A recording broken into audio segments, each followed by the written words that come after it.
하면서 사랑해 주시고 저에게 좋은 것 주시겠고 고마우신 하나님 찬양해 드립니다.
우리 한번 더 기도할 때 이 시간 성령 하나님 삼아서 기도하겠습니다. 성령님 저희 가운데 빛을 비춰주시고 하나님의 뜻이 드러나게 하시고 저희 삶을 주정해 주시고 기도를 이끌어 주십시오.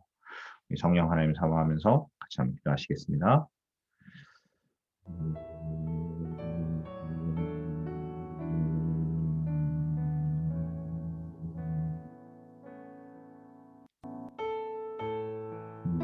예, 모두 성령 하나님을 의뢰합니다. 성령 하나님 의뢰합니다. 성령 하나님께 저희 삶을 드립니다. 다시 해주십시오.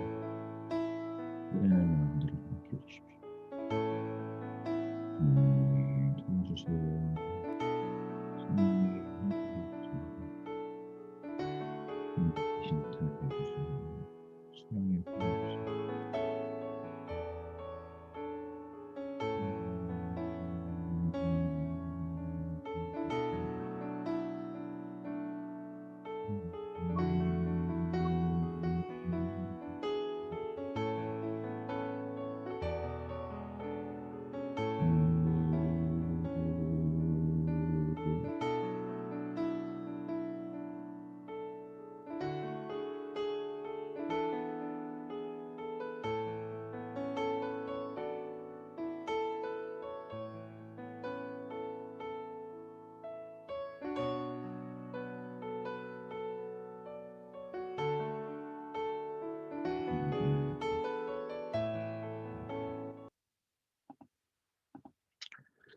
네, 우리 찬양 주님께 드리도록 하겠습니다.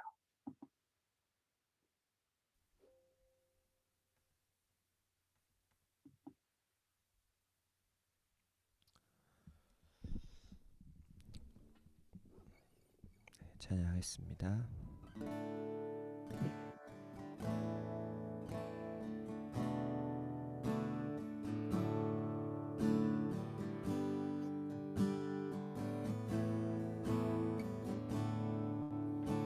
주 앞에 엎드려 주 앞에 엎드려 경배합니다. 오직 주께 주 경배합니다. 다른 신 아니 오직 주께 나의 모든 우상들 나의 보좌 모두 다 내려놓고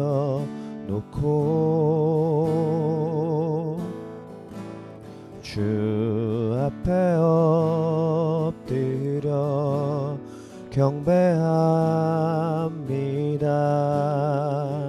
오직 주께 주 앞에 주 앞에 엎드려 경배합니다. 오직 주께 주 경배합니다. 다른 신 아니 오직 주께 나의 모든 우상들 나의 보좌 모두 다 내려놓고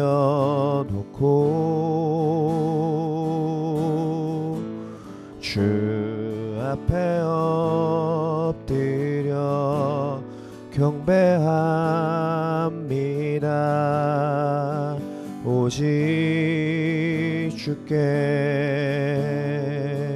주 앞에 엎드려 주 앞에 엎드려 경배합니다. 오직 주께 주 경배합니다. 다른 신 아니 오직 주께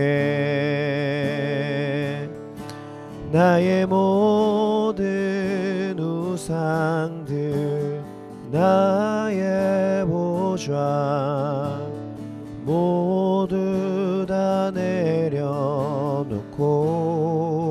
나의 모든 우상들 나의 보좌 모두 다 내려놓고 주 앞에 엎드려 경배합니다.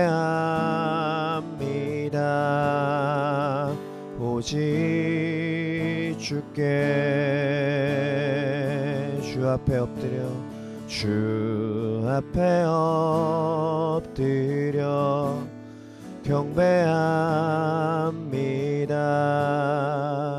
오직 주께 주 경배합니다.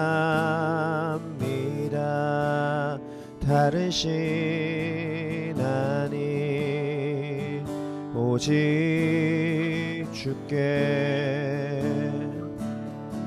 나의 모든 우상들 나의 보좌 모두 다 내려놓고 주 앞에 엎드려 경배합니다.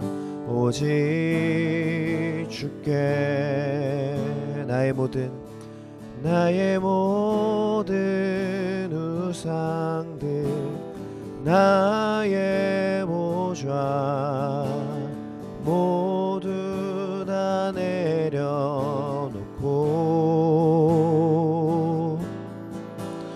주 앞에 엎드려 경배합니다. 오직 주께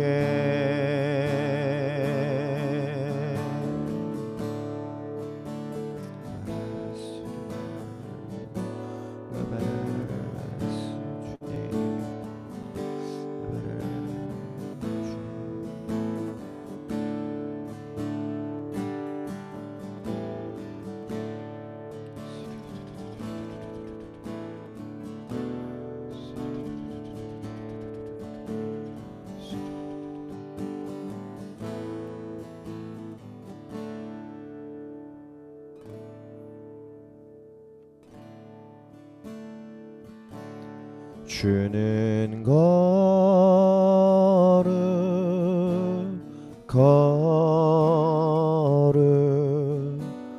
주밖엔 없어요. 주는 걸음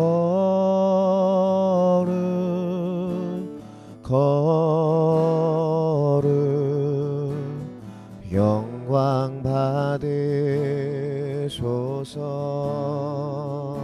영원히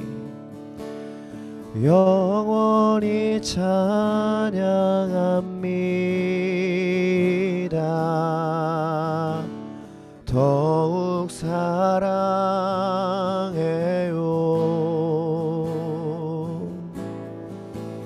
주 보좌 영원히 거하리. 주께 더 가까이. 주는 거룩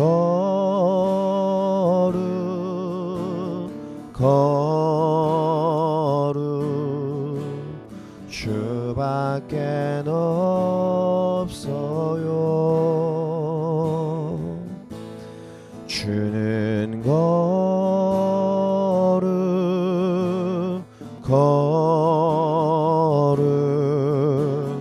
영광 받으소서.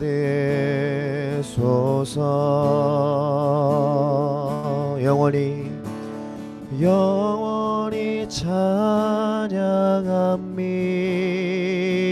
찬양합니다. 더욱 사랑해요.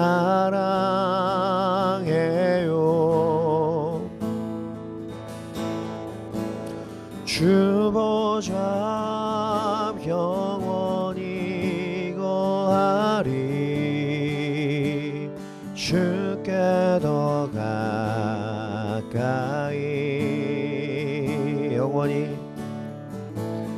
영원히 찬양합니다. 더욱 사랑해요.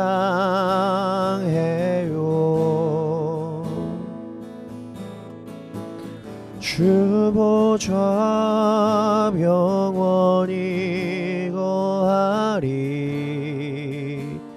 주께 더 가까이.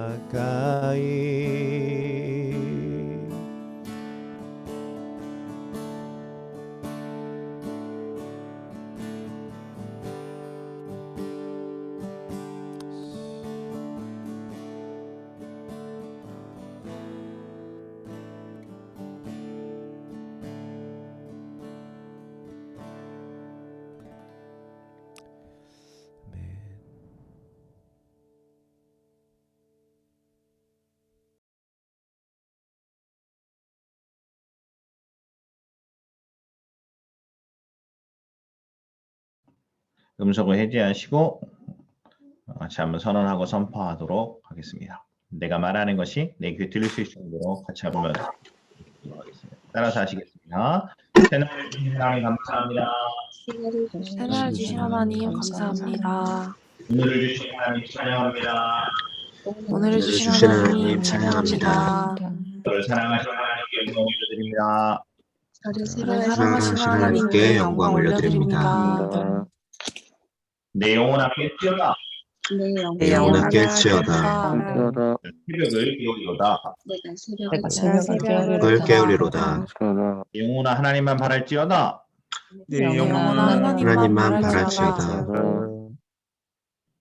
나는 존귀한 사람입니다. 나는 존귀한 사람입니다. 하나님이 나를 사랑하셨습니다.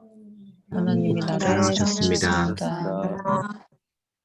내가 나사렛 예수님의 이름으로 명령하노니 내가 나사렛 예수님의 이름으로 명령하노니 한 영들아 내 안에서 떠나가라. 간영들아 내 내 안에서 안에서 떠나가라. 부러운 귀신들아 우리 가정에서 떠나가라. 부러운 귀신들아 우리 가정에서 떠나가라. 오이코스와 공동체에서 떠나갈지어다. 공동체와 오이코스에서 떠나갈지어다. 이렇게 명령할 수 있는 것입니다. 오늘 특별 새벽 기도에 우리 5일차인데 아침에 일어나시고 또 하나님 앞에 마음을 정하고 뜻을 정해서 기도하고서 우리 이번 학기 주시는 하나님의 은혜를 받기로 결단한 여러분 한 분 한 분 예수의 이름으로 축복합니다. 아침에 내 영도 깨어나고 내 육체도 깨어나고 내 삶도 깨어나고 여러분의 인생에 하나님께서 주시고자 하시는 모든 중요한 메시지들도 듣고 또 하나님께서 여러분과 관계하시고 여러분을 하나님 만나시길 원하시는 그 자리에 여러분 모두가 다 있기를 예수님은 축복합니다. 늘 생각하면서 너무너무 참 감사한 것들이 많이 있습니다. 그 중에서 제가 제일 감사한 것은 좋은 동역자를 만난 것입니다. 좋은 동역자들. 정말 귀한 동역자님들과 같이 사역하게 된 것이 저희 인생의 영광이라고 생각합니다. 제가 너무너무 사랑하고 또 존경하고 우리 모두에게 큰 기쁨이 되는 우리 이연빈 전사님을 박수로 모시도록 하겠습니다.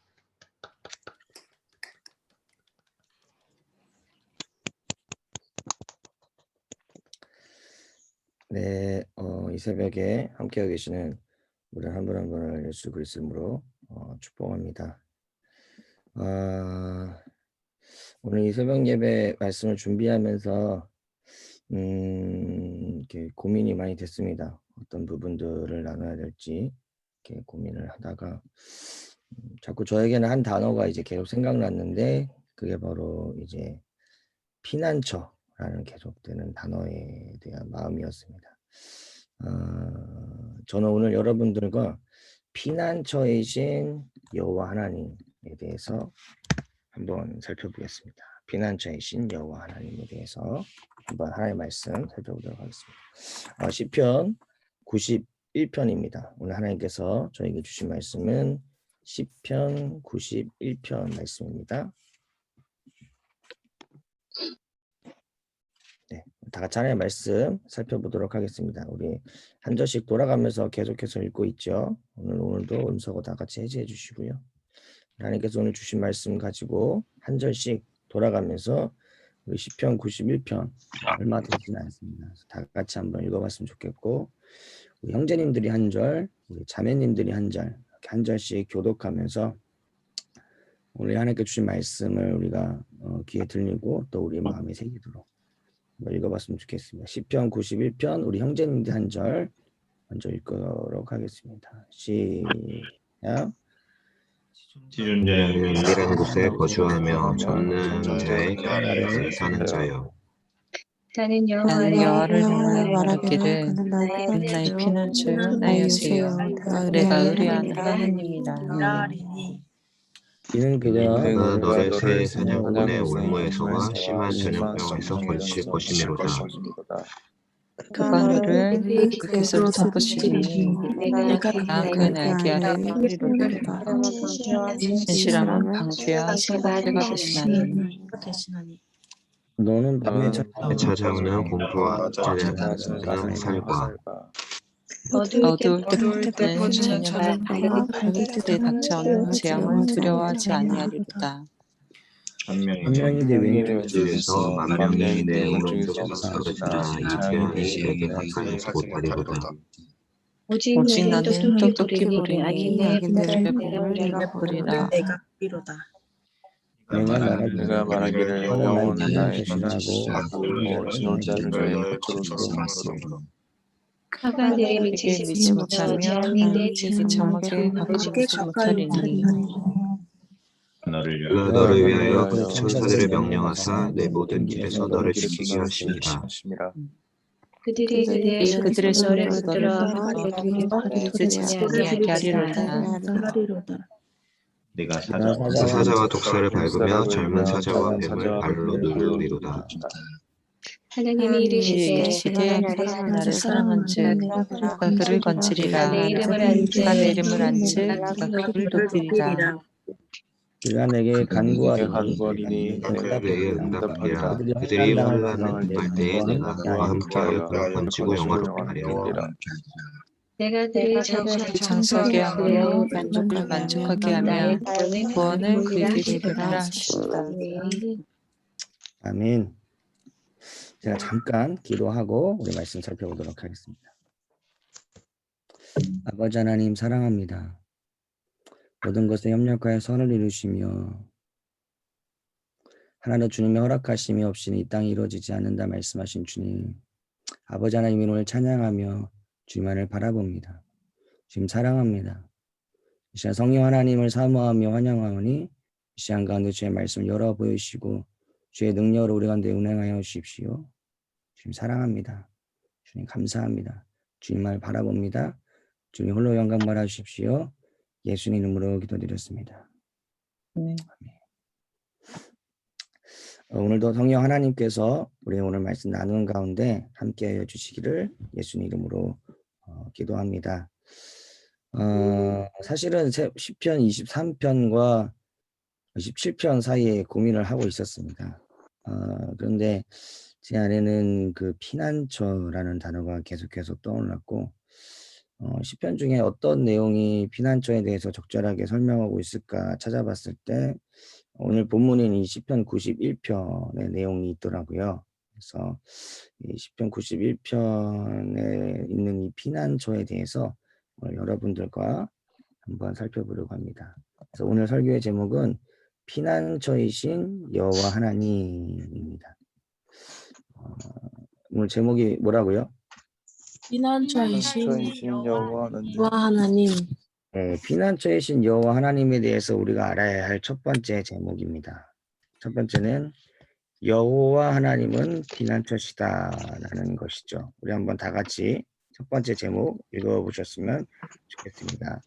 여호와 하나님은 나의 피난처시다. 시작. 여호와 하나님은 나의 피난처시다. 오늘 본문 말씀인 피난처이신 여호와 하나님에 대해서 저희가 알아야 할 첫 번째는 너무나 당연하게도 여호와 하나님은 피난처시다라는 것이죠. 성경은 여호와 하나님, 우리 하나님에 대해서 여러 가지의 이름들을 통해서 표현하는 것을 알 수 있습니다. 여호와 하나님은 강하신 분이시고 거룩한 분이시고 또 때로는 어떤 사물들을 상징적으로 표현하기도 하죠. 방패나 뭐 검이나 칼이나 우리의 여러 가지 것들. 또 그 중에 하나가 바로 이 피난처라는 단어를 통해서 오늘 이 성경 시편 기자는 상징적으로 하나님이 어떤 분이신지에 대해서 말해주고 있습니다. 더 구체적으로 하나님이 나의 피난처가 되신다는 것은 무엇일까요? 3절 말씀에 사냥꾼의 올무에서와 심한 연병으로부터 건지신다 라고 말씀하고 있고요. 5절에는 밤에 찾아오는 공포와 낮에 날아드는 화살로부터, 6절에 어두울 때 퍼지는 전염병과 밝을 때 닥쳐오는 재앙으로부터 두렵지 않게 하시고, 12절에는 발에 돌에 부딪히지 않게 하신다. 또 13절에는 사자와 독사로부터, 젊은 사자로부터, 뱀으로부터 우리를 보호해 주신다, 눌러 주신다라는 것이죠. 시편 기자는 하나님이 나의 피난처시다라는 것에 대해서 얘기하고 있으면서 동시에 자신의 삶에 닥칠 다양한 장애물들과 어려움들을 말해주고 있습니다.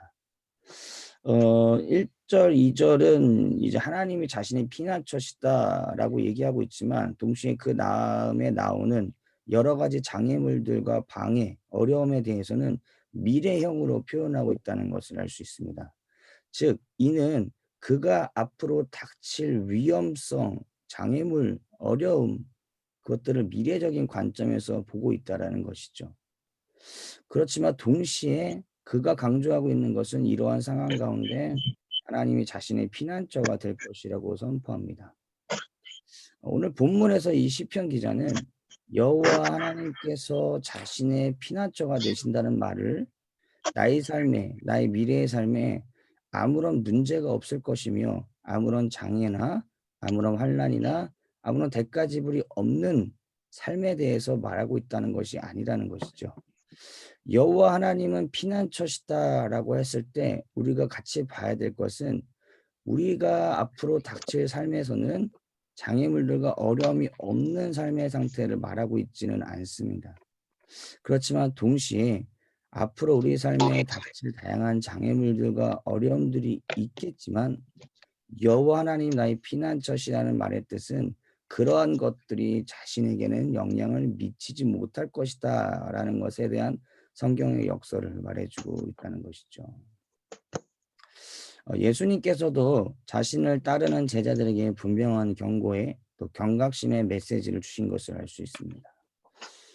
요한복음 16장 33절에 보면 너희가 세상에서 환난을 당하나 담대하라 내가 세상을 이기었노라. 아멘. 그분의 승리 때문에 우리는 환난 가운데서도 담대할 수 있다라고 말씀하셨다는 것이죠. 예수님께서는 그분을 따르는 제자들의 삶에 닥칠 환난에 대해서 알고 있으셨다는 것입니다. 성경은 결코 제자들의 삶이 아무런 환난이 없고 아무런 문제가 없으며 아무런 갈등이 없기 때문에 없는 삶에 대해서 보장하고 있는 것이 아니라는 것입니다. 오히려 우리가 제자로 주님을 따라가는 삶에는 대가 지불이 있고 우리가 포기해야 되는 삶이 있고 갈등이 있으며 문제가 있다라는 것을 성경 곳곳에서 명백하게 말하고 있는 바라는 것이죠.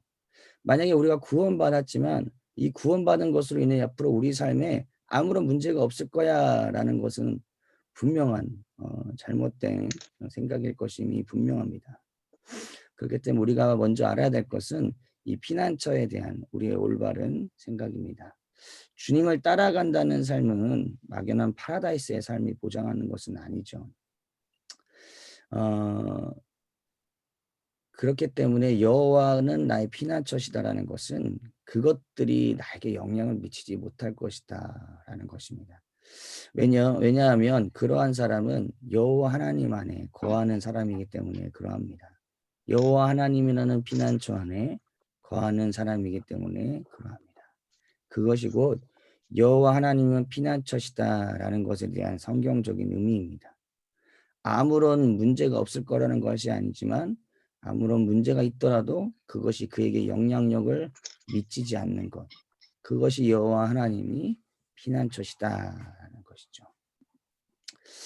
여호와 하나님은 피난처이신 여호와 하나님에 대해서 저희가 알아야 할 두 번째는 그렇다면 과연 나의 피난처는 누구인가라는 것입니다. 피난처이신 여호와 하나님에 대해서 저희가 알아야 할 두 번째, 다 같이 한번 읽어볼까요? 나의 피난처는 누구인가라는 것입니다. 시작. 나의 피난처는 누구인가? 누구인가? 저희가 첫 번째 여호와 하나님이 피난처가 되시는 사람의 특징에 대해서 살펴봤습니다. 이와 같은 사람은 장애물과 어려움과 고통과 대가 지불이 없는 사람이 아니라 여전히 그러한 것들이 존재하지만 그에게 그러한 것들의 영향력을 미치지 않는 것이 바로 여호와 하나님이 피난처 되시는 삶이란 것을 살펴봤습니다. 그렇다면 동시에 저희는 막연하게 이것을 시편 기자의 고백으로만 들을 것이 아니라 막연하게 이것을 성경 말씀으로 볼 것이 아니라 과연 그렇다면 나의 삶은 어떠한가에 대해서 한번 돌아봤으면 좋겠습니다. 나의 피난처는 누구인가? 여호와 하나님은 나의 피난처가 되시는가라는 것이죠. 이 시편 기자의 고백을 동시에 우리의 삶에 적용한다면 이것에 대해서 점검할 수 있을 것입니다. 만약 여호와 하나님이 나의 피난처가 되신다면 나의 삶 가운데 장애물과 고난과 환난이 존재할 것입니다. 그것이 분명한 것이죠. 제자로서의 대가 지불이 존재할 것입니다. 그렇습니다. 제자로서 살아갈 땐 이 세상과 육신과의 갈등의 삶이 존재할 것이기 때문에 그러합니다. 사단은 끊임없이 우리를 넘어뜨리려고 하고 우리를 하나님께로부터 멀어지게 하고 우리로부터 하나님의 뜻을 이루지 못하게 하려는 끊임없는 공격들이 우리의 삶 가운데 존재할 것이기 때문에 그것은 분명한 사실이라는 것이죠. 만약 우리 삶 가운데 이런 시름이 없다, 고통이 없다, 문제가 없다, 나의 삶 가운데 내 영혼의 평안이 아니라 일어나는 아무런 문제가 없다라는 것은 오히려 그 사람이 하나님을 따라가고 있는 삶에 대해서 다시 한번 경각심을 가지고 돌아봐야 될 것은 아닌지 모르겠습니다. 과연 나의 삶 가운데 이러한 장애물과 고난과 대가지고 환난이 있을 때 그것들이 나에게 영향을 미치고 있는가라는 것에 대해서 우리의 삶을 돌아봤으면 좋겠습니다. 왜냐하면 시편 기자가 고백하는 삶은 그것들이 존재한다. 그것들을 부정하는 것이 아니다. 그렇지만 여호와 하나님이 나의 피난처가 되신다는 것은 그것이 결코 나를 흔들 수 없다. 그것이 나에게 영향을 미칠 수 없다라는 것에 대한 고백이라는 것이죠. 오늘 성경은 그것을 말하고 있기 때문입니다. 그렇다면 과연 여호와 하나님이 나의 피난처가 되신다는 것은 나의 삶은 과연 흔들리고 있는가? 나의 삶에 영향을 끼치는 것들이 있는가? 만약 지금 여전히 나의 삶에 흔들림이 있다면, 주님 외에 나의 삶이 흔들리고 주님 외에 나의 삶에 어려움과 역경으로 인하여서 흔들리는 부분들이 존재한다면 어쩌면 지금 나의 삶은 여호와 하나님이 나의 피난처라는 이 성경의 고백과는 다른 여호와 하나님이 나의 피난처가 아닐 것이기 때문에 그렇습니다. 왜냐하면 오늘 성경은 여호와 하나님이 나에게 피난처가 되신다면 어떠한 것도 나에게 영향을 미치지 못할 것이다 라는 것을 거듭 강조하기 때문에 그러합니다. 아무런 문제가 없다는 것이 아닙니다. 그것들이 나의 영향력을 미치지 못할 것이기 때문에 오늘 시편 기자는 여호와는 나의 피난처시다 라고 고백했다는 것이죠. 과연 여러분들의 삶은 어떠하십니까? 이 시편 기자의 고백과 이 시편 기자의 말과 같이 이 성경의 진리가 말하는 바가 과연 날 삶 가운데는 적용되고 있는가라는 것입니다. 여러분의 삶은 또 저의 삶은 어떠하십니까? 돈이 없으면 우리는 흔들리지 않습니까? 사람들이 나를 인정해 주지 않으면 흔들리지 않습니까? 사람들의 평판과 칭찬의 여부가 나에게 영향을 미치고 있지는 않을까요? 막연한 나의 진로가 나의 감정과 나의 삶을 흔들고 있지는 않습니까? 계속해서 반복되는 가정 안에서의 관계의 문제와 갈등으로 인하여서 낙심되고 좌절하고 있지는 않습니까? 그러한 삶이 우리 가운데 있을 거라는 것이죠. 지금뿐만이 아니라 앞으로도 5년 뒤에도 10년 뒤에도 우리가 주님을 따라가는 삶에 있어서는 결코 피할 수 없는 직면되는 문제들이 우리 삶 가운데 있을 것이라는 것입니다. 그런 갈등들이 시름들이 있을 것이라는 것이죠. 그럼에도 그것에 대해서 우리가 흔들리고 있다면 성경은 너의 삶의 피난처는 여호와 하나님이 아니다라고 반대로 말해주고 있다는 것입니다. 다른 한편으로는 과연 우리가 흔들렸을 때 우리는 무엇을 찾아가는가? 우리 삶 가운데 직면되는 것들을 인하여서 우린 가장 먼저 누구에게 찾아가는가? 우린 무엇을 찾아가는가에 따라서 우리의 삶의 피난처가 무엇인가, 누구인가에 대해서도 볼 수 있을 것이라는 것입니다. 여러분의 삶에서는 하나님이 피난처이십니까? 여러분의 삶은 어떠하십니까? 그렇다면 왜 그런 것일까요? 이 시편 기자의 말처럼 이 시편 기자는 뭐 3절, 5절, 6절, 7절 수많은 고백을 뭐 뱀에서 뭐 젊은 사자, 뭐 전염병, 뭐 각종 두려움에서부터 그것들이 나에게 영향을 미치지 못한다라고 이렇게 고백하였는데 왜 우리의 삶에서는 여전히 그러한 갈등들이, 그러한 씨름들이, 그러한 영향력들이 우리 가운데 미치고 있을까요? 그에게는 아무런 영향력도 미치지 못했는데 말입니다. 그것에 대한 힌트는 오늘 본문 말씀 91편 2절에 나갔다고 생각합니다. 2절 말씀을 다 같이 한번 봤으면 좋겠습니다. 참 중요한 내용이죠. 우리 아까 읽었지만 우리 2절 말씀을 좀 다 같이 한번 읽어보고 이 사람에게 이 모든 것들로 영향을 미치지 못했던 이유는 무엇인가 살펴보겠습니다. 2절 말씀 다 같이 한번 읽어보겠습니다. 시작. 나는 나는 여호와를 여호와를 향하여 향하여 말하기를 말하기를 그는 나의 나의 피난처요 나의 피난처요, 요새요 내가 의뢰하는 함이라 하리니. 네, 여호와는 나의 피난처시다라는 그의 고백입니다. 아까도 읽어봤죠. 너무나 당연한 고백이죠. 근데 저희가 여기서 살펴봐야 될 것은 그가 고백했던 이 고백, 그는 나의 피난처요라는 것입니다. 이게 영어로는 He is my refuge라고 하고 있죠. He is. 우리가 영어를 기본적으로 다 하셨다면 He is라는 말이 무슨 말인지 알 것입니다. He is 3인칭 단수죠. 3인칭 단수.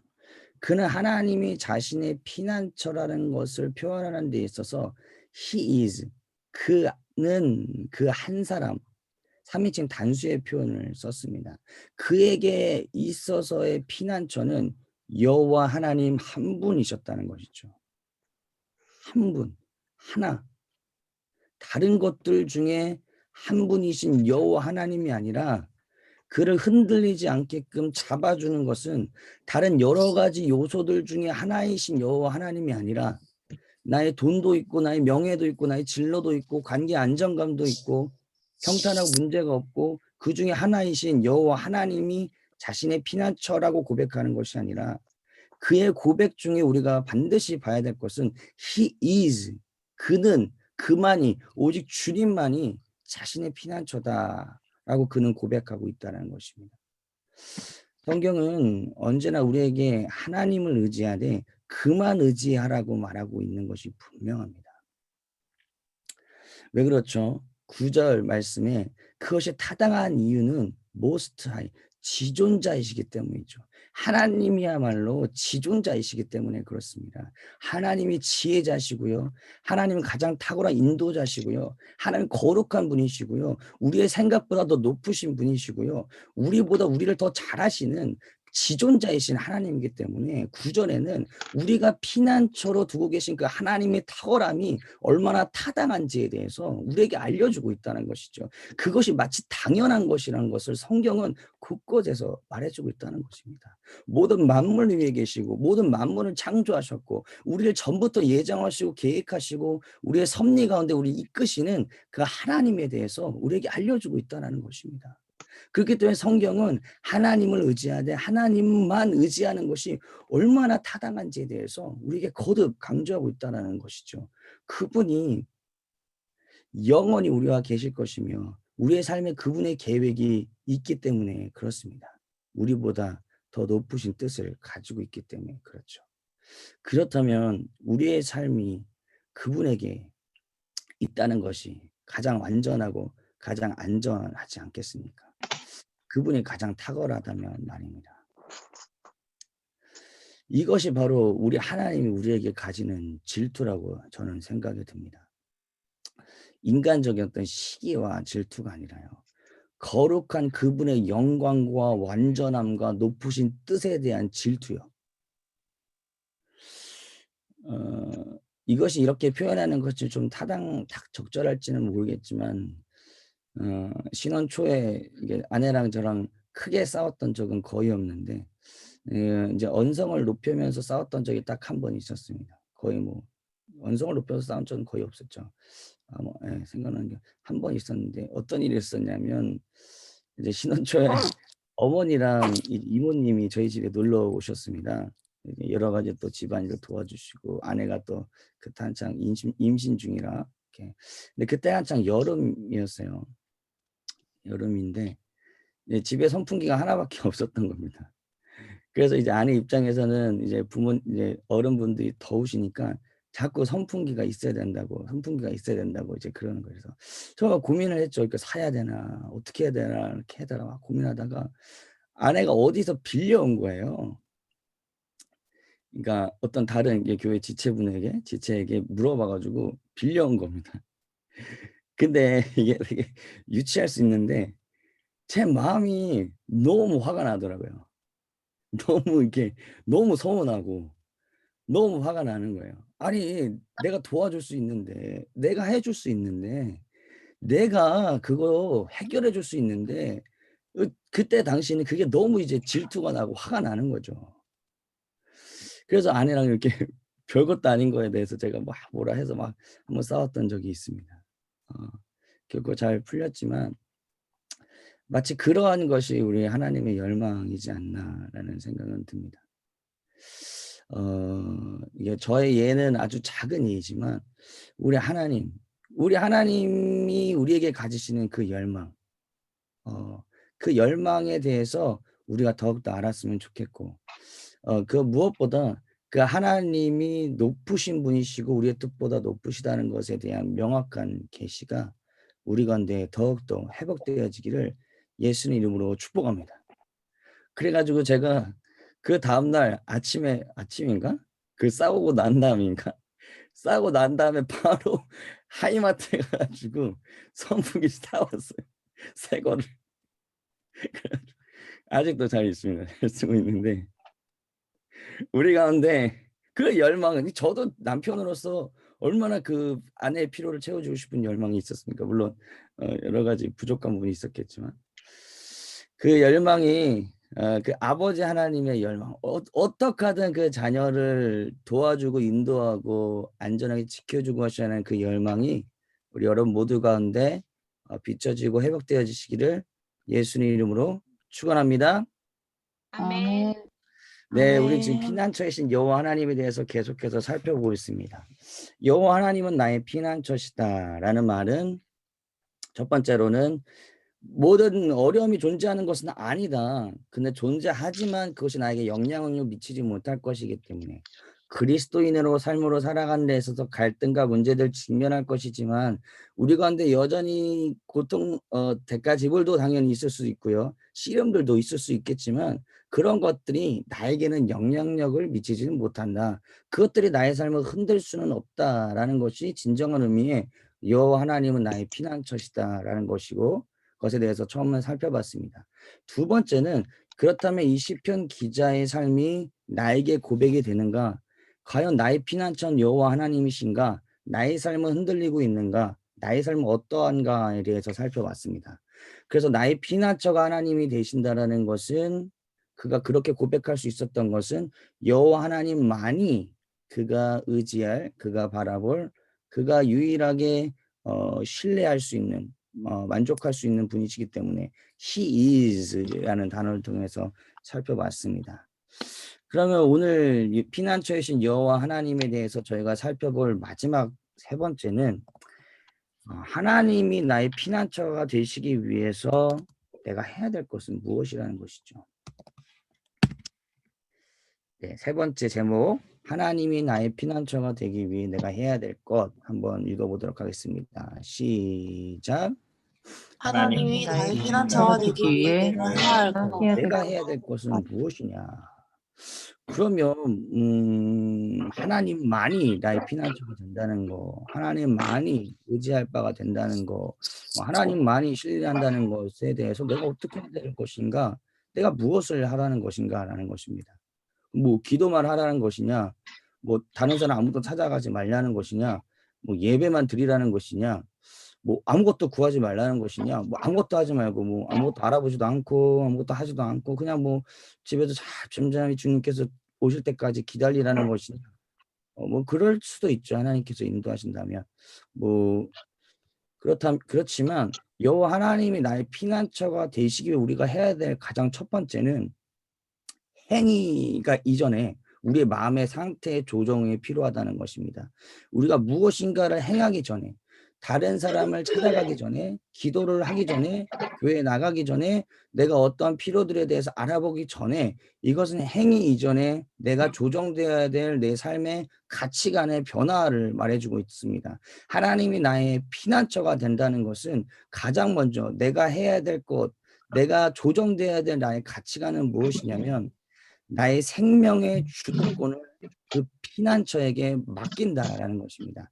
내 삶의 주도권을 맡긴다라는 것이죠. 여러분, 원수의 위험 혹은 어떠한 두려움 아니면 어떤 위협, 생명의 위협으로부터 여러분이 피난처에 간다는 것이 무슨 의미입니까?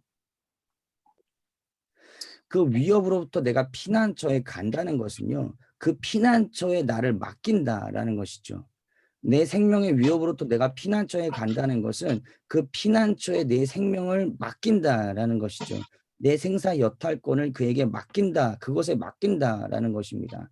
내 주도권을 그 피난처에게 맡긴다라는 것이죠. 그것이 단순히 의지한다는 것을 넘어서서 우리의 삶에 있어서 가치관에 조정돼야 될 부분이 이것인데 바로 하나님께 맡기는가에 대한 부분입니다.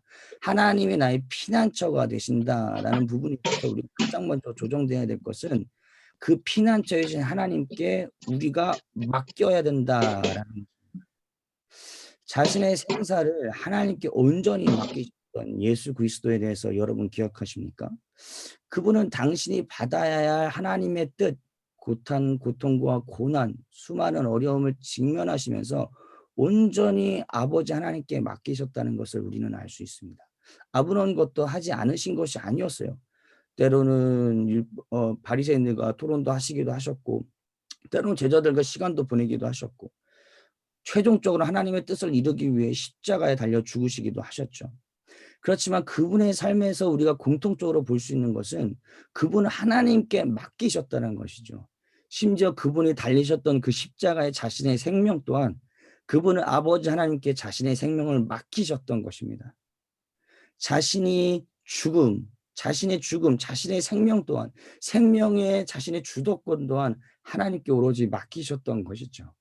자신의 주권을, 자신의 주도권을, 자신의 모든 것을 그 하나님께 드리고 십자가에 그것을 못 박아 죽으셨다는 것이죠.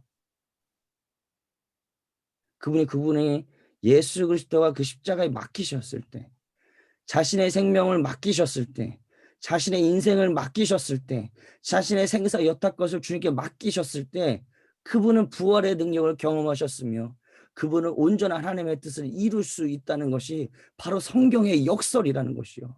역설이라는 것입니다. 우리의 주도권을 맡겼을 때, 우리가 선호한 바를 맡겼을 때, 우리의 생사 여타권을 맡겼을 때, 우리의 것을 맡겼을 때, 그것을 십자가에 못 박았을 때 오히려 그것을 역설적으로 하나님께서는 부활의 승리로, 승리의 역사로 우리 삶 가운데 역사하신다는 것이 성경이 우리에게 말하는 것입니다. 우리가 주님께 맡기고 있냐는 것이죠.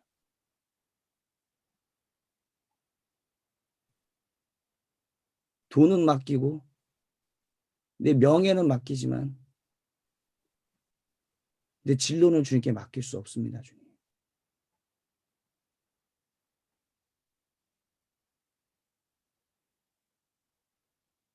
내 관계는 맡기고 다른 사람들 평판을 주님께 맡기지만 재정은 주님께 맡길 수 없습니다. 주님. 그러나 오늘 성경은 우리가 주님께 맡기되 주님께만 맡기되 우리의 모든 것을 맡겨라 라고 말해주고 있다는 것이죠. 그 삶을 사셨던 분이 예수 그리스도셨으며 그 삶을 통해서 우리에게 보여주셨던 것은 그렇기 때문에 그분이 누리셨던 완전한 부활의 승리였다는 것입니다. 하나님은 그 안에서 우리가 그 승리를 경험하기를 원하십니다. 아멘. 믿으십니까? 하나님은 그 승리를 우리에게 경험시키고자 열망하십니다. 그 승리를 우리 삶 가운데 경험하고자 원하신다는 것이죠. 예수 그리스도가 누리셨던, 경험하셨던 그 부활의 승리. 그렇게 여호와 하나님께 맡겼던 그 예수 그리스도의 삶에 나타난 두드러진 특징이 무엇이었습니까? 많은 것들이 있지만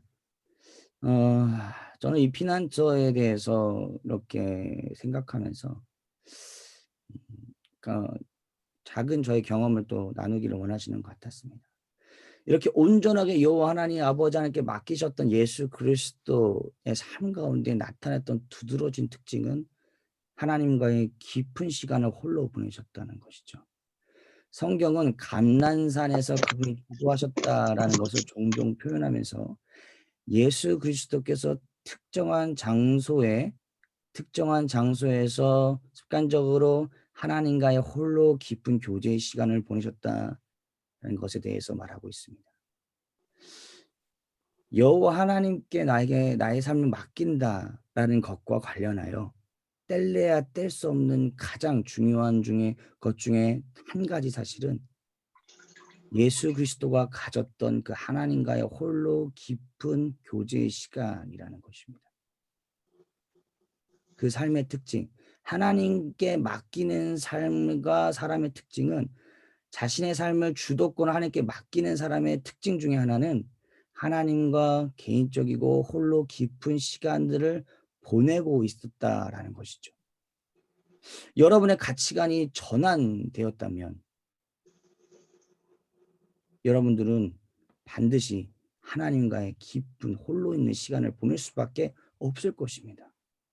왜냐하면 하나님께 맡기려면 하나님께 말씀을 드려야 되지 않겠습니까? 뭘 맡길 건지, 왜 맡길 건지, 어떻게 맡겨야 될지 계속 그분과 의논하고 상의해야 될 것이 아니겠습니까? 하나님께 맡기는 사람, 그 사람은 하나님과의 홀로 깊은 시간을 보낸다라는 것이지. 만약에 우리가 하나님과의 시간을 보낼 수는 있습니다. 하나님과 만나는 시간, 장소는 있을 수는 있습니다. 그렇지만 하나님과 깊은 교제의 시간은 없을 수는 있죠. 그런 위험성이 우리 가운데 있습니다. 그런데 하나님이 나의 피난처시고 하나님께 내가 맡겼다라고 하는 사람이 하나님과의 깊은 홀로 교제 시간이 없다라는 것은 전혀 성경적인 것은 아니라는 것이죠. 여호와 하나님께 맡기는 사람은 그분과의 시간을 보내게 되어 있습니다. 그분과의 시간을 추구하게 되어 있습니다. 과연 나는 하나님께 맡기는 사람인가? 나의 삶에 나타나는 특징은 무엇인가? 이지요. 그렇기 때문에 제가 이 피난처에 대해서 설교를 준비하면서 하나님께서는 제 신대원 시절을 이제 떠올리게 하셨습니다.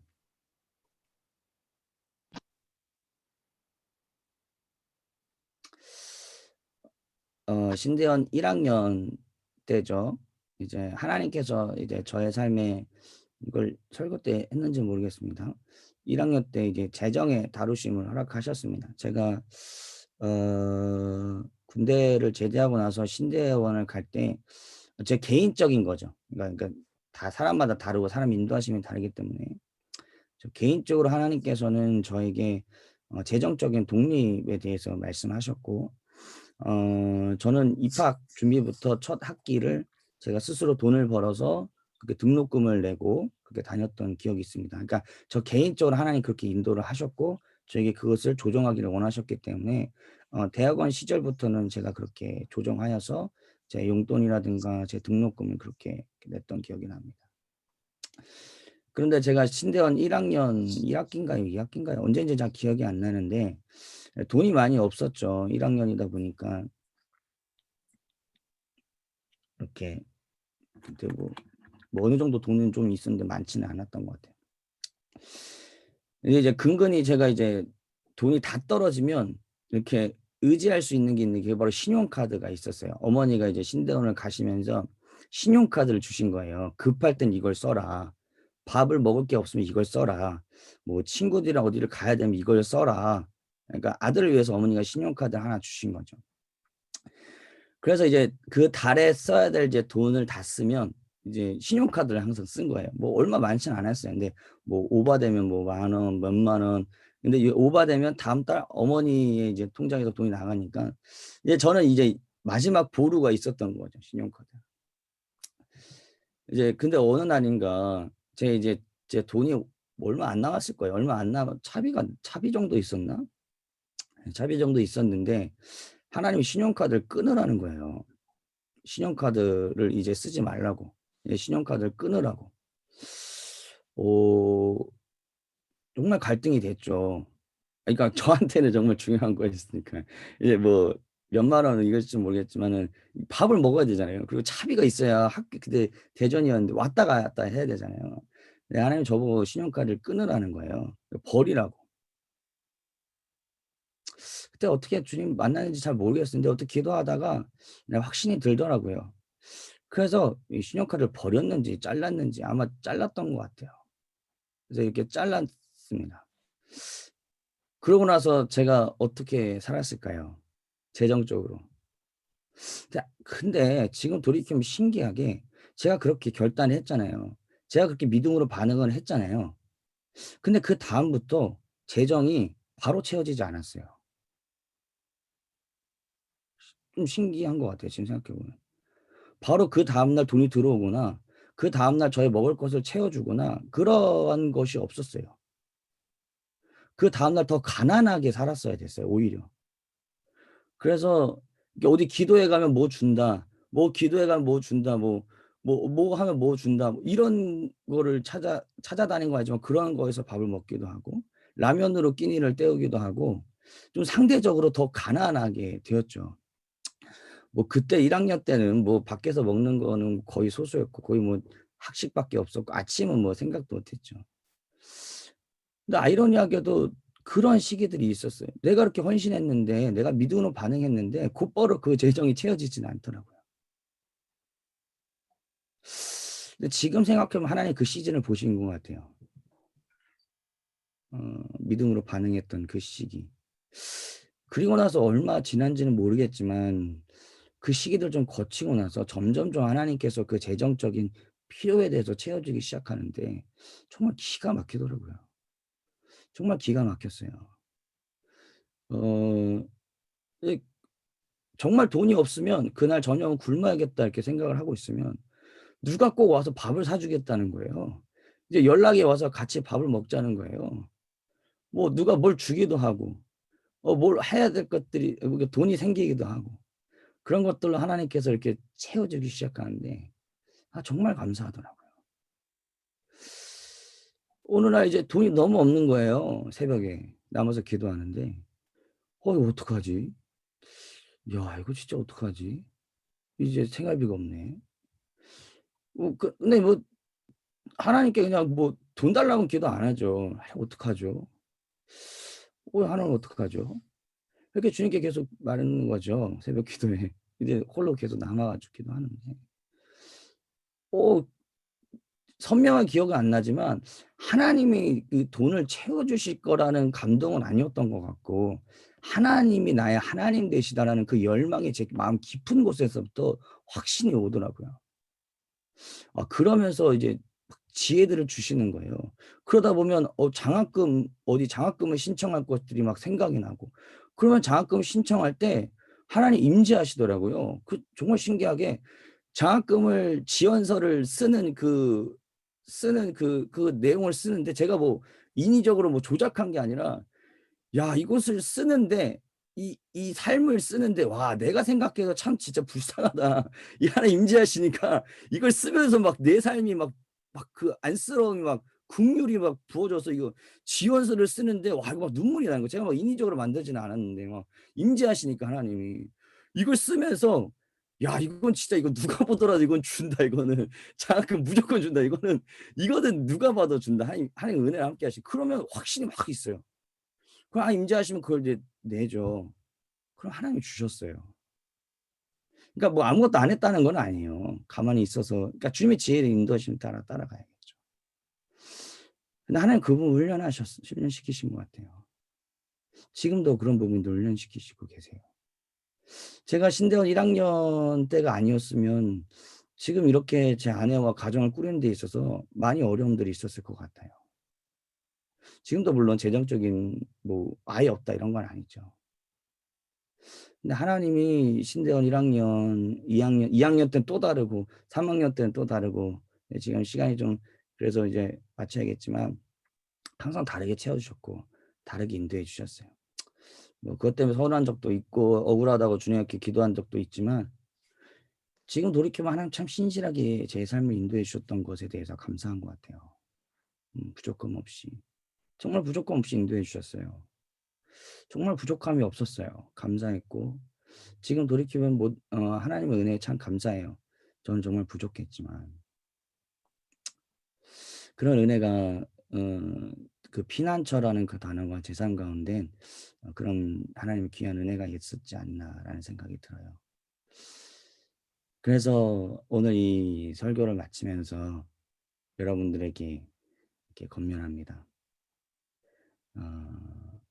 과연 우리는 하나님께 모든 것을 맡기고 있는가라는 것입니다. 여러분이 김한 목사님이 좋은 말씀 설교를 해주셨잖아요. 저는 그게 제 삶 가운데 계속 적용되고 있어요. 그 설교 이후부터. 안 된다면요. 안 되는 것을 하나님께 나아가서 계속 말씀하셨으면 좋겠어요. 안 된다고. 맡기고 싶은데 안 된다고. 나도 주님 중심적인 삶을 살고 싶은데 안 된다고. 맡기고 싶은데 두렵다고. 이게 안 되면 안 될 것 같다고. 이 삶을 살고 싶은데 잘 안 된다고.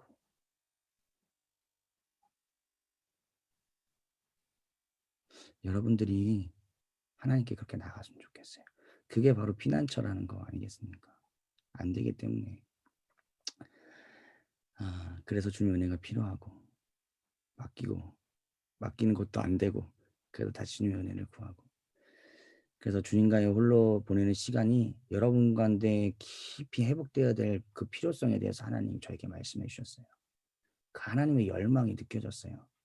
여러분 한 사람 한 사람과 여러분이 하나님께 맡기고 또 맡기지 못하는 것들에 대해서 하나님께 고백하는 근데 그것 자체로 하나님이 열망하는 이 다음 세대에게 하나님이 그것들을 얼마나 열망하고 계시는지 하나님께 나와 하나님 그분을 구하고 그분께 맡기고 그분께 아뢰는 것에 대해서 그 하나님의 질투와 열망이 얼마나 큰지에 대해서 우리 하나님이 이 열방의 유일하시며 가장 완전한 피난처시에 대한 그분의 열망이 제가 이것을 준비하면서 하나님께서 부어주셨어요. 여러분 그 열망이 우리 가운데 회복되어지기 원해요. 그 기쁨이 우리 가운데 회복되어질 예수는 축복합니다. 여러분 자주 가는 맛집 왜 갑니까? 가야 돼서 가는 거 아니잖아요. 맛있어서 가는 거잖아요. 하나님과 교제를 왜 가는 거냐고요. 하나님 만나러 우리가 왜 가는 거죠? 그것이 좋기 때문에 가는 거죠. 우리 가운데 그것이 회복되기 원하는 그 하나님의 열망이 제 가운데 부어졌어요. 그 은혜가 우리 모든 청년분들 가운데 회복되어지기를 나사렛 예수 그리스도로 축복합니다. 우리의 힘이 아니라 우리의 능력이 아니라 아버지의 전적인 은혜와 성령의 능력과 도우심으로 우리 삶 가운데 그 은혜들이 회복되어지기를 나사렛 예수 그리스도 이름으로 축원합니다. 아멘. 네. 우리 이 시간 주신 말씀을 가지고 함께 좀 기도하고 또 목사님과 또 저에게 필요하신 기도 제목이 있다면 또 나눠주시고 돌아가도록 하겠습니다. 우리 조금 오버됐지만 우리 함께 이 시간 좀 같이 주신 말씀들 가지고 좀 기도하면 좋겠습니다. 네, 혹시 제가 화면 공유. 네, 주신 말씀 가지고 짧게라도 한번 기도하겠습니다. 기도하겠습니다.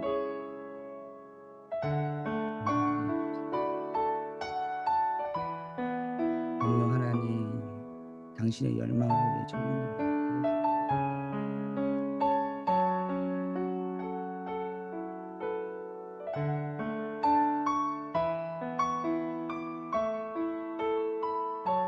오 주님,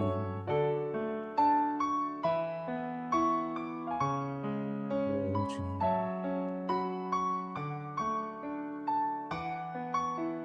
당신의 열망을 부어주십시오.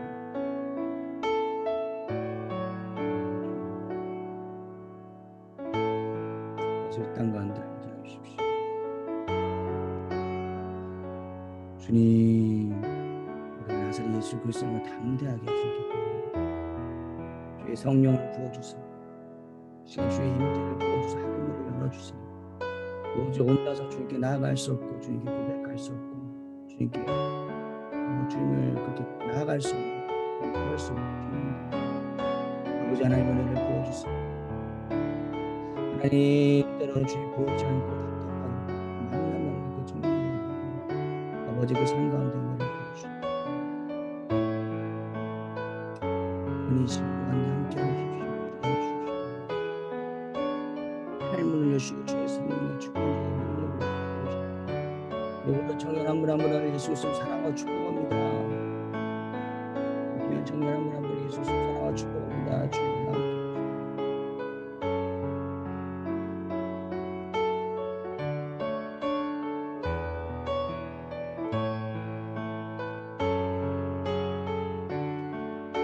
주님 감사합니다. 우리 아버지 하나님 사랑합니다. 주님을 바라봅니다. 성령 하나님 지속적으로 이 예배도 우리 가운데 삶 가운데 개입하시고 말씀해 주시고 인도해 주세요. 사랑합니다. 감사합니다. 예수님으로 기도드렸습니다.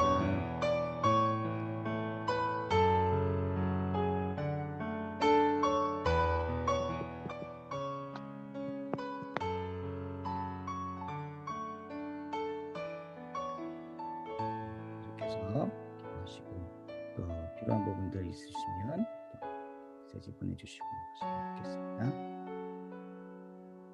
새벽 예배는 마치도록 하겠습니다. 감사합니다.